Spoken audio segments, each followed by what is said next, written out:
मौला पहले लोग गुमराह होते थे तो नबियों को भेजा करता था, लेकिन जब तूने ऐलान फरमा दिया है कि अब कोई नबी नहीं आएगा, मेरा महबूब आखिरी नबी है, अब लोग गुमराह होंगे, अब लोग राह रास्त से भटक जाएंगे, तो इनका हाल क्या होगा?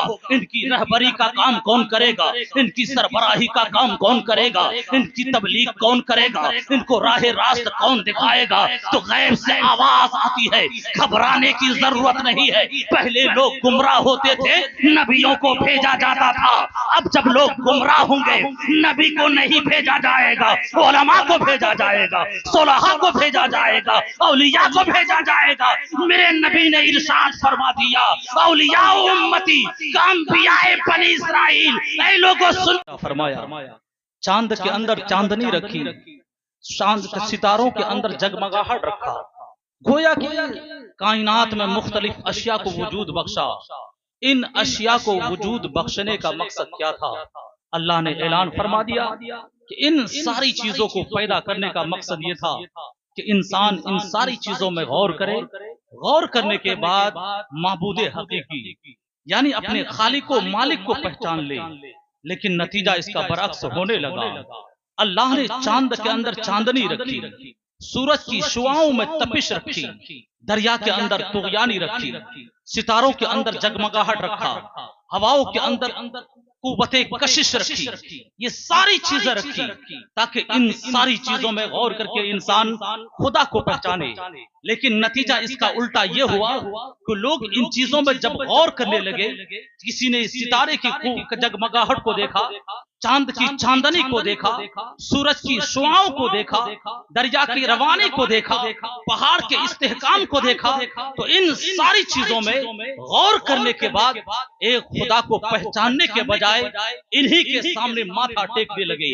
किसी ने सितारे के सामने माथा टेक दिया, किसी ने सूरज के सामने माथा टेक दिया, किसी ने दरिया के सामने माथा टेक दिया, किसी ने दरख्तों की पूजा करना शुरू कर दिया। गोया कि जो चीजें अल्लाह की मार्फत का जरिया थी, अल्लाह की पहचान का जरिया थी, लोग उसी की पूजा करके, उसी की परस्तिश करके गुमराह होने लगे। अब ज़हन में सवाल पैदा हुआ, मौला तूने इन सारी चीजों को पैदा तो इसलिए फरमाया था कि लोग इसमें गौर करके तुझे पहचाने, तेरी वहदानियत का इकरार करें, तेरी परस्तिश करें, तेरी इबादत करें। लेकिन नतीजा ये निकला कि इन चीजों को पहचानने के बाद तेरी परस्तिश करने के बजाय इन्हीं को खुदा तसव्वुर करके, इन्हीं को माबूद तसव्वुर करके वो लोग राह रास्त से भटक गए। ए रब्बे अकबर, क्या तू इंसानों को भटकता हुआ छोड़ देगा? क्या तू इंसानों को इसी तरह बेराहवी का शिकार होता हुआ छोड़ देगा? निदाए गैबी आती है, नहीं नहीं, मैंने इन सारी चीजों को अपनी मारिफत का जरिया तो बनाया था, लेकिन लोग गुमराह हो गए, तो इन लोगों को गुमराही से बचाने के लिए मैंने नबियों की जमात भेज दी।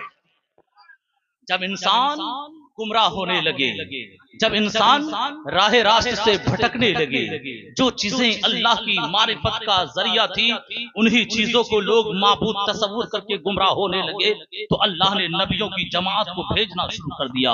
हजरत आदम से लेकर के मेरे नबी तक कमो बेश 1,24,000 या 2,24,000 अंबिया इकराम दुनिया में तशरीफ लाए। जब हमारे नबी मक्के की सरजमी पर तशरीफ लाए, अल्लाह ने कुरान में ऐलान फरमा दिया, ये मोहम्मद अरबी है, आखिरी नबी है, इसके बाद कोई नबी नहीं आएगा। अब ज़हन में सवाल पैदा हुआ, मौला पहले के लोग जब गुमराह हो जाते थे तो एक के बाद एक नबी को भेजता था। कभी हजरत नूह आते थे, कभी हजरत इब्राहिम आते थे, कभी हजरत शीश आते थे, तो कभी यूशा बिन नून आते थे, कभी हजरत हूद आते थे, तो कभी हजरत लूत आते थे। मौला जब तूने अपना महबूब भेज दिया, महबूब भेजने के बाद ये ऐलान फरमा दिया कि मेरा महबूब आखिरी नबी है, इस नबी के बाद कोई नबी नहीं आएगा।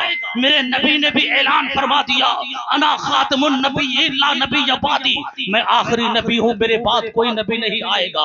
मौला पहले लोग गुमराह होते थे तो नबियों को भेजा करता था, लेकिन जब तूने ऐलान फरमा दिया है कि अब कोई नबी नहीं आएगा, मेरा महबूब आखिरी नबी है, अब लोग गुमराह होंगे, अब लोग राह रास्त से भटक जाएंगे, तो इनका हाल क्या होगा? इनकी रहबरी का काम कौन करेगा? इनकी सरबराही का काम कौन करेगा? इनकी तबलीग कौन करेगा, इनको राह रास्त कौन दिखाएगा। तो गैब से आवाज आती है, घबराने की जरूरत नहीं है। पहले लोग गुमराह होते थे, नबियों को भेजा जाता था।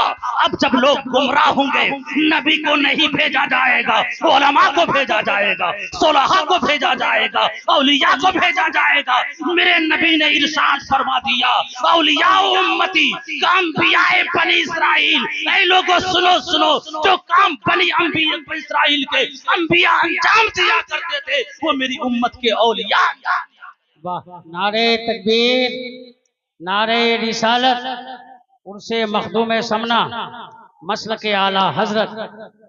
जो काम हजरते आदम ने किया, जो काम हजरते शीश ने किया, जो काम हजरते इब्राहिम ने किया, जो काम हजरते इस्माइल ने किया, जो काम हजरते यूनुस ने किया, जो काम हजरते यूशा बिन नून ने किया, वही काम गौसे आजम करेंगे, वही काम ख्वाजा गरीब नवाज करेंगे, वही काम अलाउल हक पंडवी करेंगे, वही काम महबूब इलाही करेंगे, वही काम ख्वाजा कुतुबुद्दीन बख्तियार काकी करेंगे, वही काम मखदूम अशरफ जहांगीर समनानी करेंगे, वही काम सरकारे कला करेंगे, वही काम इमाम इश्क मोहब्बत आला हजरत करेंगे, वही काम मुफ्ती आजम हिंद करेंगे, वही काम उलमाए अहले।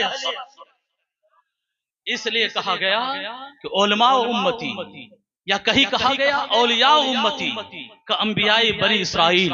मेरी उम्मत के उलमा, मेरी उम्मत के औलिया, ये बनी इस्राइल के अंबिया की तरह हैं।